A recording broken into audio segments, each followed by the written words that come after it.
A diferença entre teste unitário e TDD.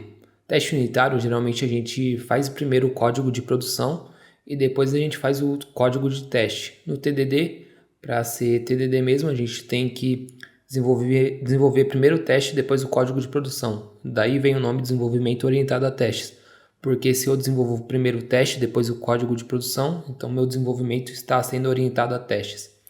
As duas práticas são boas, são válidas, cada uma se aplica melhor a um caso.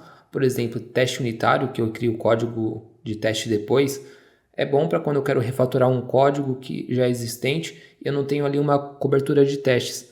Então, o que eu posso fazer? Eu crio uns testes ali para garantir que eu não vou alterar o comportamento do meu programa enquanto eu refatório, enquanto eu limpo o código.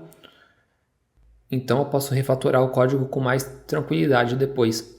TDD, ótimo para quando a gente vai fazer um projeto novo do zero ou quando a gente vai adicionar uma nova funcionalidade. Então eu posso ali fazer os testes e depois fazer o código de produção. Assim, minha cobertura de testes vai ser naturalmente maior, porque cada pedaço de código que eu estou desenvolvendo, eu estou criando um teste antes dele. Então a cobertura de testes naturalmente vai ser maior.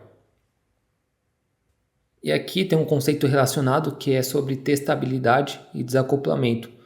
Às vezes, quando a gente faz primeiro o código de produção e depois a gente vai fazer o teste o teste unitário para aquele código, a gente não se preocupa muito com a testabilidade do código. Então, muitas das vezes a gente se depara com a situação em que o código está bem difícil de testar, seja porque a gente envolveu algumas coisas relacionadas a front-end ou infraestrutura no código, que são coisas difíceis de simular no ambiente de teste. Então, desse jeito, o código fica mais difícil de ser testado. Quando a gente utiliza o TDD, por exemplo, primeiro a gente cria o teste, então não é mais difícil a gente criar um código que seja difícil de ser testado, porque primeiro a gente criou o teste e a gente tem que fazer o código para fazer aquele teste passar. Então, naturalmente, o código vai ser mais fácil de testar e vai ser mais desacoplado, porque até no livro Desenvolvimento Ágil Limpo, o autor, Robert Martin, fala que testabilidade é um sinônimo de desacoplamento. Então, testabilidade e desacoplamento andam juntos aí, e se a gente pratica as práticas do TDD, então nosso código naturalmente vai ser mais desacoplado. Lembrando, as práticas são não escrever nenhum código de produção até ter escrito um teste que esteja falhando, não escrever mais código de produção do que o necessário para fazer os testes passarem e não escrever mais testes do que o necessário para identificar uma falha.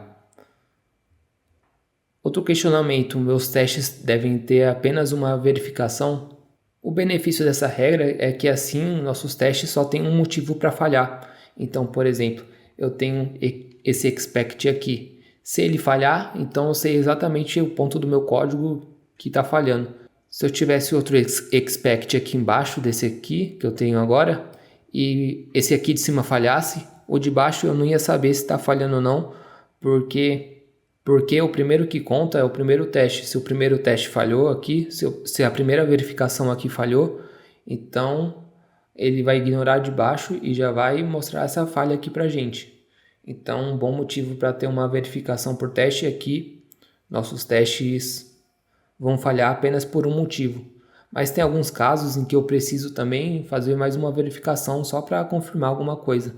Então, a gente pode, no lugar de usar essa regra de uma verificação por teste, a gente pode usar a regra de um conceito por teste.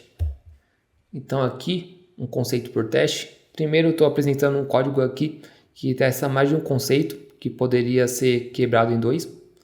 Aqui eu estou testando o jogo da velha, aqui eu estou jogando alternado, ou seja, primeiro joga o jogador 1, depois o jogador 2, aí vai alternando.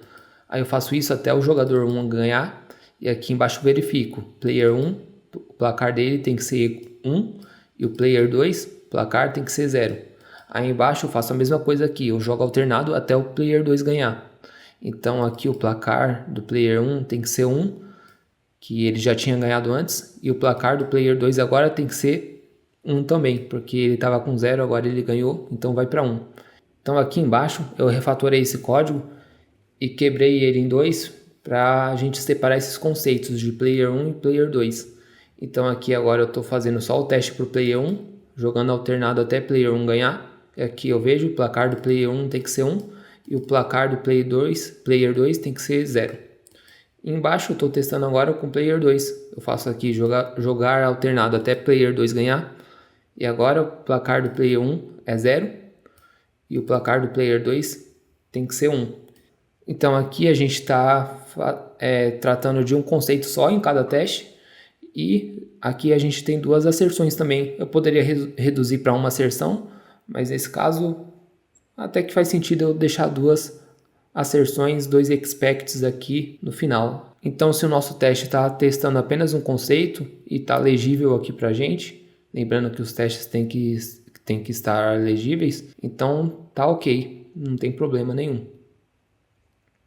Outra dica é testar as condições limites, porque essas condições são traiçoeiras. Muitas das vezes a gente passa ali desapercebido em algumas condições limites e são geralmente aí que se escondem os bugs.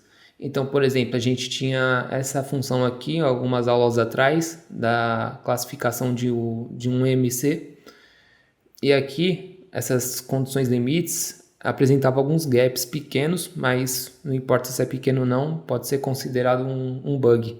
Então, testar as condições limites, seja de verificações em ifs, ou, por exemplo, meu código espera uma array, se essa array vir vazia, alguma coisa do tipo. Então, essas condições limites, a parte mais crítica assim do nosso código, é interessante a gente dar atenção para elas, porque é normal os bugs se apresentarem nesses limites das condições do nosso código. Outra dica também é sobre cálculos. Se você está fazendo um código de cálculo, esse cálculo for simples, por exemplo, e poder ficar no teste, então deixe ele no teste, porque, por exemplo, aqui, eu tenho aqui no exemplo de cima, eu tenho um cálculo de MC, aí aqui na verificação do expect, eu coloco aqui MC resultado, tem que ser 20.8. Se esse cálculo muda alguma hora, esse teste vai falhar. Então vai ser difícil identificar o cálculo que ele estava fazendo antes para chegar nesse 20.8 e para o cálculo que ele está fazendo agora no código de produção. Então se eu deixo aqui o código do cálculo mesmo, então eu posso comparar se o cálculo do código de produção mudar. Eu posso pegar esse código aqui que está no teste, comparar o que está no código de produção e assim entender realmente o que mudou. E assim eu posso corrigir meu teste ou corrigir o código de produção se caso é um bug mesmo. Então, se for possível, deixe os códigos de cálculo aqui no teste para a gente poder verificar se caso o teste falhar. E mais uma coisa, eu vou até abrir meu VS Code. Os testes têm que ser rápidos, porque principalmente quando a gente está desenvolvendo com TDD, a gente ali escreve o teste e ele já tem que rodar para a gente poder escrever o código de produção.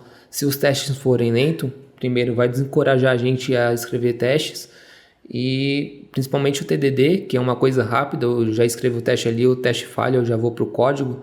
Então ter testes rápidos é importante, testes rápidos e automatizados. Então aqui, por exemplo, eu já deixei rodando aqui, eu faço uma alteração aqui no código de teste ou no código de produção. Aqui, o teste aqui executa muito rápido, então não é um problema para mim executar os testes, o que me encoraja a escrever mais testes e desenvolver com a prática do TDD. Aqui, por exemplo, aqui mostra, ó, o tempo foi menor do que 1 segundo, se desse para ser menor do que isso. Seria, quanto menor o tempo for aqui, melhor. 1 segundo ainda tá bom, eu acho. Então, eu salvo aqui o arquivo, o teste já executa bem rápido, então não tem desculpa para eu não fazer TDD nesses casos. Claro, esse projeto é pequeno, tem alguns projetos de empresas que são gigantes, podem ter milhares de testes, mas aqui, por exemplo, eu estou usando o Jest, o framework de teste, a gente tem a opção de rodar apenas uma suite de testes. Então aqui, se eu quiser rodar só essa suite de testes, eu escrevo aqui only e eu dou um save, ele vai rodar só isso aqui. No caso eu só tenho essa suite de testes, então só estava rodando essa mesmo, mas há uma opção aí para se caso os seus testes tiverem grandes já, Se caso sua cobertura de teste já estiver grande, então você pode rodar só o módulo que você está mexendo e depois que você acabar, você pode voltar a rodar tudo para verificar se está tudo funcionando corretamente. Então sobre testes é isso, leva tempo, né, do dia para a noite que a gente vai começar a desenvolver com TDD. Geralmente acho que uns 2 meses assim para a gente começar a se acostumar, porque é uma coisa diferente. Aqui a gente escreve um código que nem existe no teste, no caso, a gente já usa ele esperando o resultado. Então é diferente essa forma de pensar de como escrever código. Aqui a gente está baseado, a gente está esperando pequenos resultados para chegar no objetivo final do nosso código. E é bom que a gente já usa o nosso código com a visão de usuário mesmo, o usuário da nossa classe, como eu vou usar tal função. Então fica mais fácil, melhora até o design do nosso código, porque aqui a gente vê na prática como o nosso código está funcionando.